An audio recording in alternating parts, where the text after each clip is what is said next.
В этом видео я хочу поговорить про дополнительный блок механических кнопок, программируемых. Данное устройство продается на AliExpress, и, возможно, данное видео будет полезно, кто пытается купить себе такое устройство и не понимает, нужно ли оно ему. Я его буду рассматривать в ключе продуктивности, повышения продуктивности в программах видеомонтажа.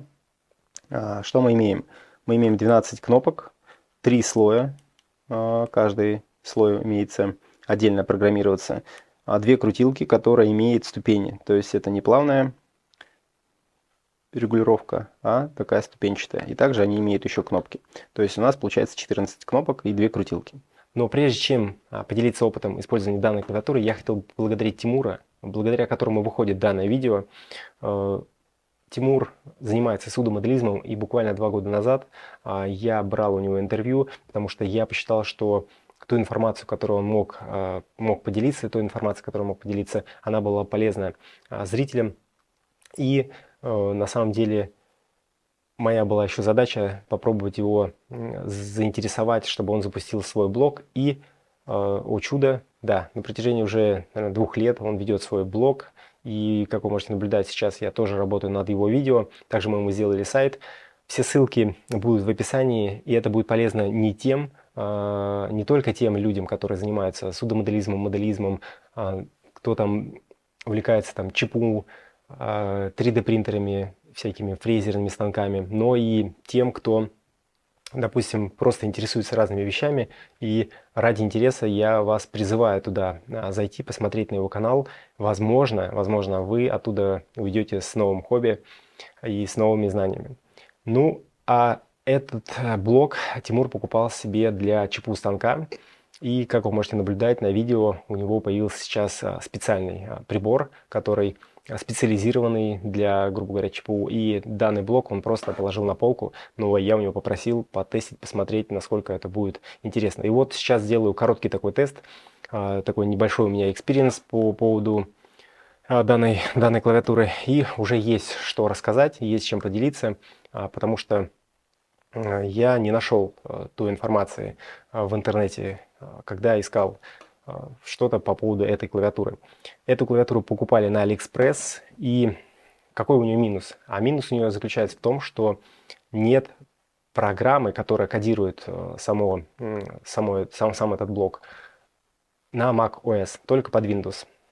И один плюс огромный в этом плане, в плане кодирования, что можно запрограммировать один раз и больше не подключать к этой программе. Вот мы сейчас, я вам сейчас покажу программу, мы сейчас зайдем в Windows, и я вам все покажу, как она устроена, но программировать, конечно же, я ее уже не буду, потому что она у меня настроена. Покупая данную клавиатуру на AliExpress, я так понимаю, что продавец высылает программу. Вот так выглядит эта программа, и в данной программе можно запрограммировать только буквы, цифры и какие-то сочетания клавиш, которые находятся на этой программе. Но я видел в интернете, что можно какую-то дополнительную программу построить, которую можно сделать с макросами. То есть, допустим, кто пользовался Logitech, там у них есть дополнительно можно запрограммировать кнопки. Обязательно посмотрите мое видео про клавиатуру и мышку Logitech на канале. И вот там, кстати, можно запрограммировать отдельные кнопки под любые действия, ну почти под любые действия, которые нужны. Здесь же мы можем программировать только на определенное нажатие, но в принципе мне этого нужно было, потому что я ее использую в монтажной программе, а в монтажной программе обязательно необходимо, чтобы эффективно работать, нужно запоминать горячие клавиши. Я горячие клавиши, в принципе, довольно-таки неплохо знаю, которые мне нужны. Так как я уже говорил, что здесь есть 3 слоя. Потом, что у нее интересно, что программируются кнопки вот в таком порядке. И программируется как? Выделяем кнопку, нажимаем, какую нужно запрограммировать, нажимаем «Загрузить». Подключается он через USB-C. Здесь у него есть USB-C, также он заряжается. Ну, саму загрузку я не буду показывать, как можно сделать. Здесь же можно также на крутилке настроить настройку громкости. Я его сделал немножечко по-другому. И давайте сейчас перейдем в монтажную программу, и я расскажу, как я это сделал у себя. Переключателем мы включаем и выключаем саму эту клавиатуру, и также можем выбирать 3 слоя. У меня есть 2 слоя, которые я настроил под себя, чисто так вот попробовать. Что я сделал? Это, наверное, как обычно нужно плейбэк настраивать, то есть вперед, пауза, назад. Также можно там по чуть-чуть переключаться. Что из интересного, что можно сделать, допустим, приближение, да, и выход из таймлайна. Ну, не знаю, это кому-то будет интересно из тех, кто этим не увлекается. Также я сделал, допустим, открытие на полный экран. В общем, все те опции, которые мне нужны, я их сделал. А потом, что еще я сделал? Допустим, мне нужно, да, что-то отрезать.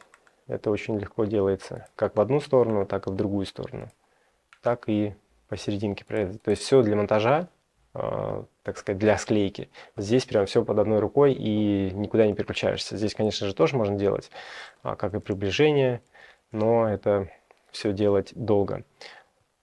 Но имея трекпад, конечно же, можно было также быстро все использовать. Но в этом случае данная клавиатура является плюсом. Что я сделал на эту крутилку? Так как крутилка у нас ступенчатая, то я здесь настроил просто регулировку звука, потому что иногда нужно подстроить звук, и вот чуть-чуть там потише, погромче можно сделать крутилкой. Также, что, допустим, когда я там занимаюсь обработкой какого-то там файла, да, мне нужно выбрать кусок, я включаю второй слой, и здесь у меня то же самое, только здесь у меня есть еще выделение. То есть вот мне надо выделить этот кусок, и я его там, допустим, могу добавить сюда. И у меня вот есть кусок. И, допустим, вот звук, если мы хотим убрать, ну, проще вот так, если много. Вот. Что касается вот этого управления. Также, конечно же, если вы разберетесь с макросами и можно запрограммировать ее на дополнительные программы, это будет тоже дополнительным плюсом. И, наверное, так как здесь сочетание клавиш, то ее можно, наверное, использовать как инструмент для стримов.